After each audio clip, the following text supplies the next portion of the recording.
everybody. Welcome to Build. I'm your host, Ricky Camilleri. Fresh to hit Netflix last week is the third season of the beautiful, gory, and very well-made The Last Kingdom, starring our next guest, Alexander Dreymon, as Uhtred of Bebbanburg. The series is adapted from the best-selling books, The Saxon Stories by Bernard Cornwell. It is wonderful. Please welcome Alexander Dreymon.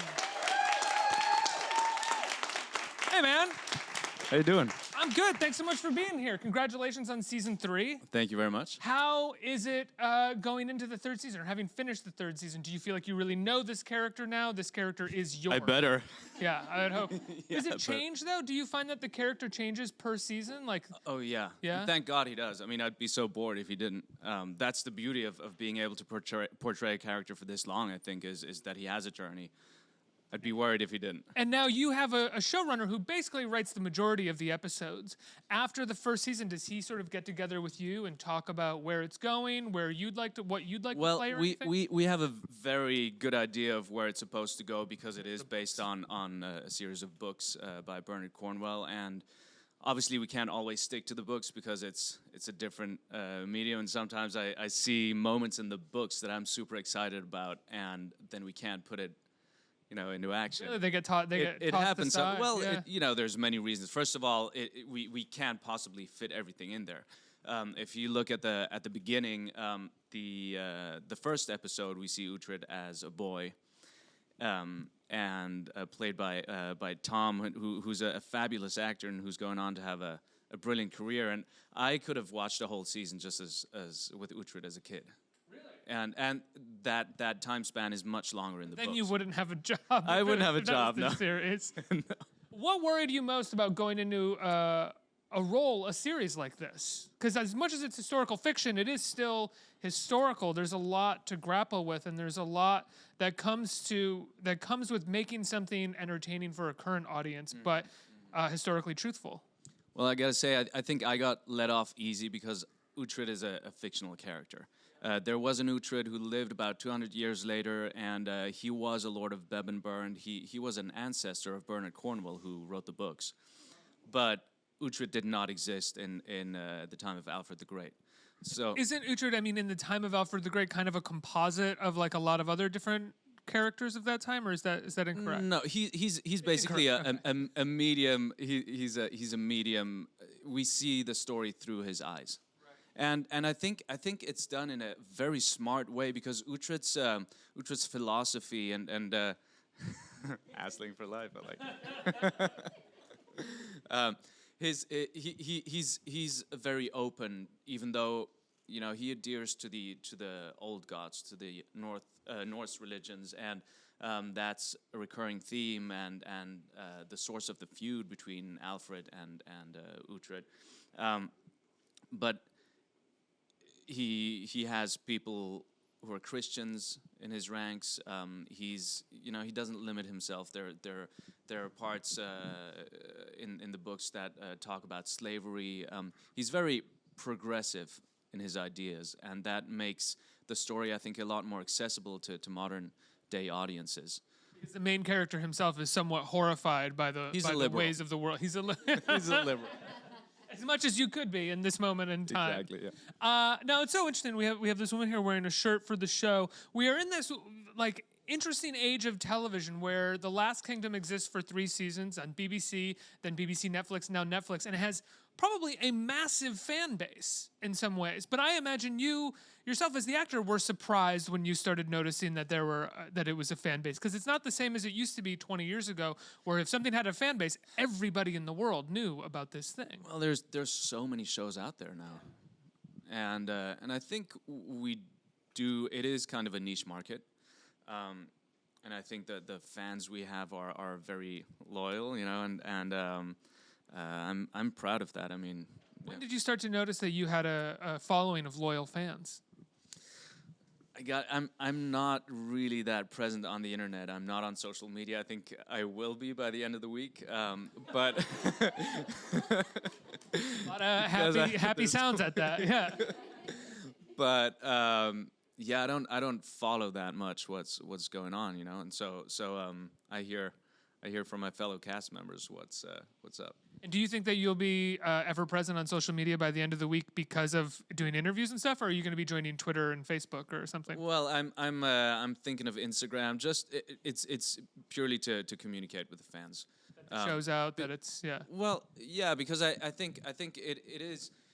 I mean, this is a whole moral debate, and you know, I have my issues with what social media does, especially to the younger generations at the moment. And so for me, it's a difficult debate whether I can have those opinions and be on social media. You know, I think it needs to be done in a very tactful and smart way. But it's just. What do you mean those opinions and be on social media?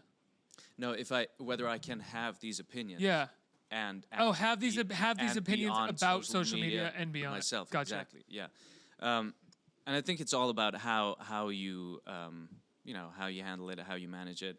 But that's another discussion. I think for me, it's just a great way to be in touch with fans. And I was at the Comic-Con in London a few weeks ago, and there were a few mix-ups, and I think there were a lot of fans who felt like they didn't get the time that they had expected with the cast, and you know, it would have been easy to just send a message and say, hey guys, I'm really sorry, put out a live video, and I think it's mainly for that.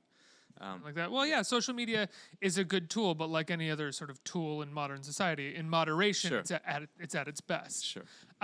In this season, we see King Alfred is really sick and potentially dying, and we see a group of people sort of attempting to take the reins and kill him. Can you talk about where your character is in this season? Conflicted. Yeah. As per usual. As per usual, yeah, exactly. Uhtred and Alfred's story.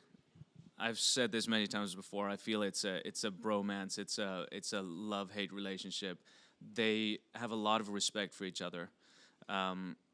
Alfred is the statesman and the thinker that Uhtred admires. He admires his vision of a unified England, and Alfred needs Uhtred as the general of his armies, as the warlord, and so they're kind of codependent. But in this season, that hits a climax. It gets pretty grim between them.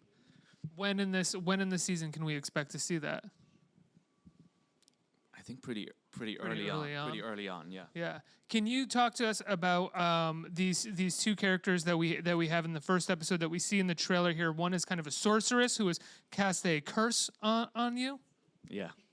Skade, right? Skade. And her man, right? Blood hair. Earl Sigurd, blood hair. Yeah. I love these two characters. You'll see that characters throughout the show keep saying Earl Sigurd, blood hair, or Earl Sigurd. I refuse to call him Bloodhair, just to hone in that's just his to make name. it more confusing for a dim-witted person like me. So Bloodhair, Earl, Sigurd, come on. Well, you've got to. I mean, every second person is called Ethel something or Fled something, so it's important. So these two characters that you're dealing with in this season, how much did you know about them beforehand? I knew about them from the books, to be honest. I mean, Skade is not a historical character, but yeah, I knew about him from the books.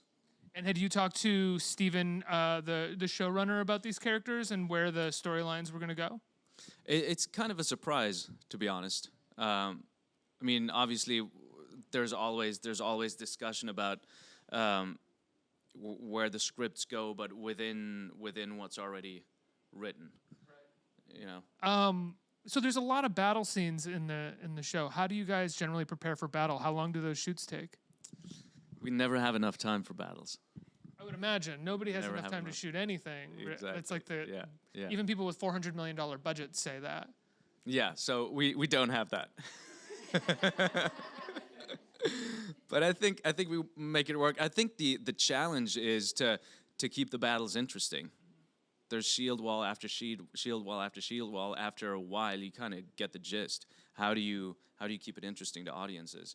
If you're going to have a big battle in the first episode of the season, how is that going to be different from the big battle that ended the season before, or was it the beginning of the season before that? Yeah, well, is that rhetorical, or do you want to answer that? It's just repeating what you just said, but it's to maintain the flow of conversation. Okay, yeah. Did you want a specific question instead? Let's try one. Hit me, and maybe I'll go back to this one. How do you find that they change the battles up, and how do you get to take part in that as the actor? We work with a stunt team that's led by a Hungarian stunt coordinator. His name is Levente Lejac, who's become a very close friend of mine. He's somebody who I admire immensely, not only because of his ability to coordinate stunts and battles, but he's an incredible horse master with a lot of patience and a very calm energy, which is great to have in battle week. You know, when I'd imagine you sort of have to have a lot of patience and calm energy when you're when you're a horse master. Oh yeah. He's the horse whisperer. He's the horse whisperer. He's the horse whisperer. Slash master. Wow. Slash master, and he treats the actors as he treats his horses. He probably needs a lot more patience for the actors. Why do you say that? Does for the horses. The horses just do what you tell them. That takes a lot of training. He's got a lot of time with the horses. The actors, he's got to try to make him do what he wants in a very short time. The actors ask, my character wouldn't do that. Why do I have to do that? Actors are just annoying. Yeah. No, that's not true. We have a wonderful cast, and everybody's very hands-on and very down to earth. But I gotta say, you know, our stunt guys, those guys, they are in the most dire conditions. We shoot in winter quite often in Hungary. It gets very cold, in the snow, in the mud. You're always wet. You're always freezing. Those guys show up so early. They leave so late. They take a lot of hits. It gets pretty grim, and I've never heard anybody complain. And they've got to move pretty quickly as well, I would imagine, too, because as beautiful as this is, as glorious as their production budget is, it's still a TV show. You're still doing 10 episodes in a short period of time, I would imagine, right? Yeah. So those stunt guys are setting up, choreographing, moving pretty fast? Yeah, so we're... I'm always part of the choreography for the fights that I'm involved in, and I have a lot of fun doing that. I have a stunt double. His name is Tama Katric, and he moves beautifully. So I'm very lucky to have him. But we kind of work out the fights together. Oh, really? Yeah. Is that something that is expected of you, or something that you just love doing? I love doing it. But I think it's case by case. Yeah. And when you come over to him and you say, I want to be a part of this, I want to choreograph with you, he's like, all right, that's even better than... He always... It really depends on how much time we have to prep it. When we do have time, then they come up with an idea, and then we try it out, and then we tweak it, we adjust what sometimes a move fits me better than somebody else, or, you know... sometimes we don't have any time, and we kind of make it up on the fly. I mean, the end of the big battle at the end of the first season, I literally did not have time for some parts to even rehearse it once. So I basically, they said, here's the sword, just start hacking.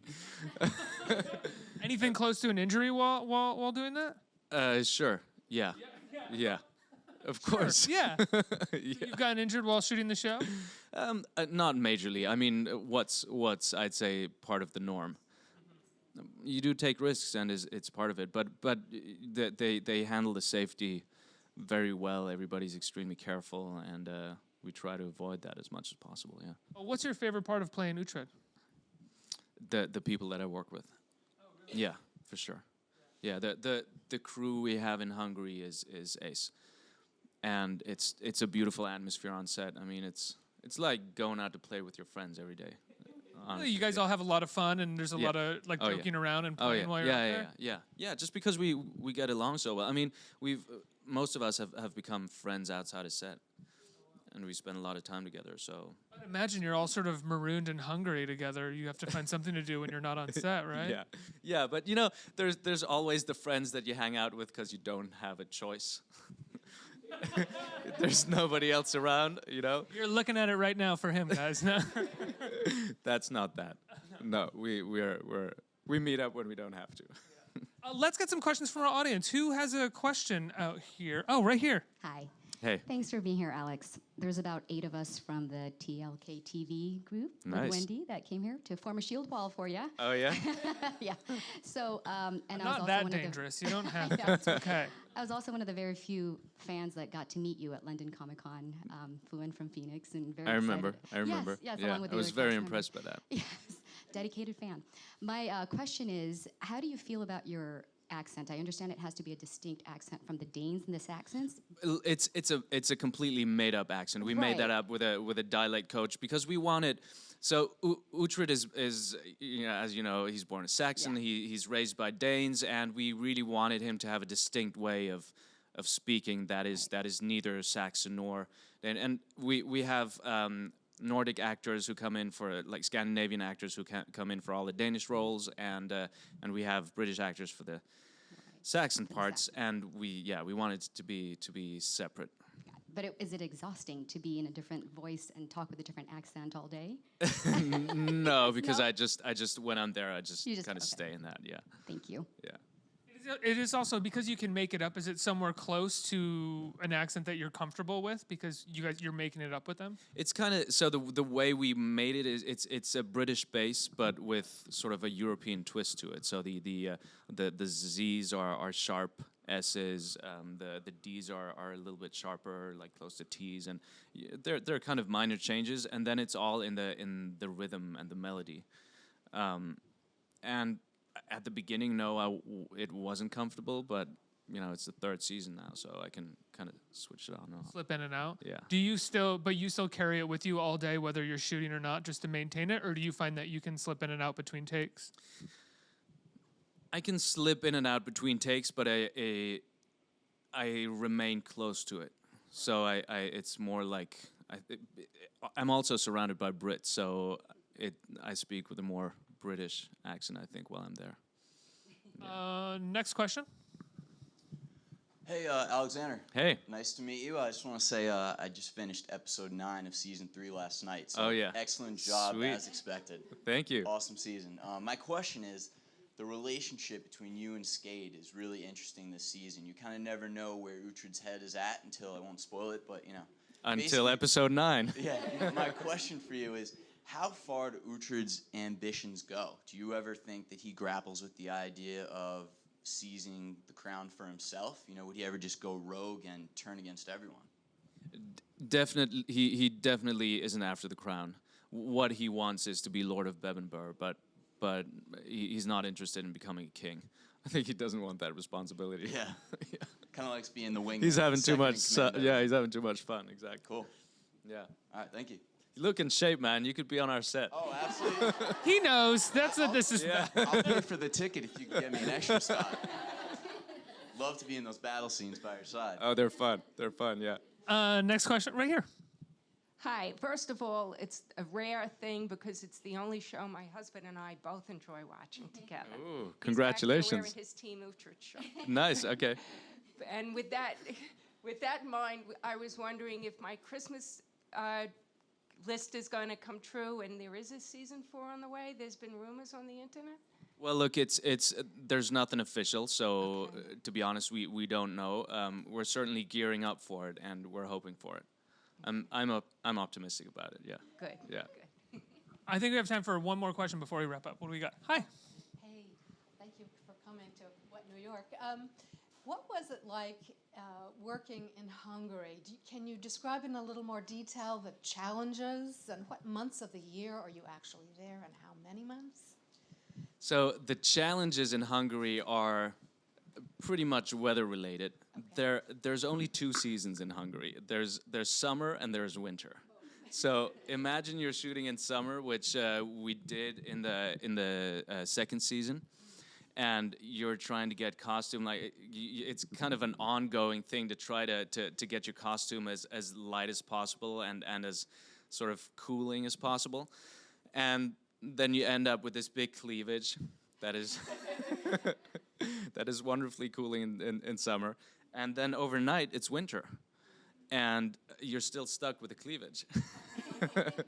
That's kind of what it's like, and the other way around. You know, there's scenes where you're dressed up in furs. I remember after the first season we had reshoots and I was dressed in big furs. There were battle scenes, and we came back in summer. It was so hot that the van that brought us to set had on the little meter inside, it said 56 degrees Celsius. That's kind of sauna temperatures. I don't even know what that is in Fahrenheit, like 120 or something crazy. And obviously, you know, that wasn't the real temperature, but it was hot. And so I had already shaved off my beard, and I had to wear this fake. And every syllable I uttered, it would just go meow, because I was sweating so much, you know. But other than that, working in Hungary is the best. They've got amazing crews. The countryside locations are just perfect for our show. And as I said, I love the people. It's a great place to work. Yeah. And it's a great show, man. And the season 3 is on Netflix right now, and I think seasons 1 and 2 are on there as well, so people can catch up. They can binge all 3, and everyone's going to be looking out for season 4 when, if, and maybe we include it's coming. Yeah, everybody, give a big round of applause for Alexander Dreymon. Let's hear it. Thank you.